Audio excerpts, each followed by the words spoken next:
बाप्पाचे favourite modak मीच बनवून आणणार. लाडू मी बर का. आम्ही दोघे रात्री पाळी करू बाप्पाच्या सोबतीला. पूजेचे सामान आणलंय ना बरोबर. काय हे नाथू, प्रसाद कुठे आहे याच्यात?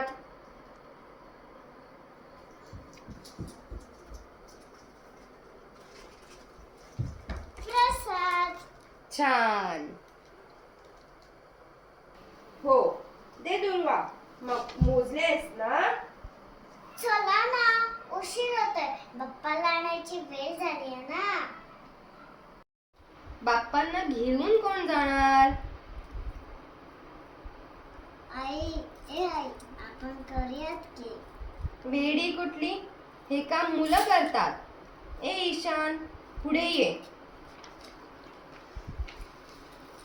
काकू, तुम्ही का नाही घेऊन जाऊ शकत बाप्पाला?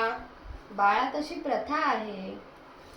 दादा, मला एक सांगा, बाप्पाला परत त्याच्या घरी जायला कोण येतं? त्याची आई येते, गौरी. मग या सगळ्या देखील आईच आहेत ना. त्याची घरी येण्याची आतुरतेने वाट बघणाऱ्या. कोणी मोदक बनवले तर कोणी दुर्वा तोडली, कोणी पितांबरी घेऊन आले तर कोणी भक्तिभावाने पायी पायी जोडली. पण बाळा, ही प्रथा, काकू, तसेही कुठल्याही नवीन कामाची सुरुवात बाप्पाच्या आशीर्वादाने होते ना. तर मग यावर्षी या नवीन प्रथेची सुरुवातही बाप्पाच्या आशीर्वादाने होऊ द्या की. मी तर येणार हा घ्यायला.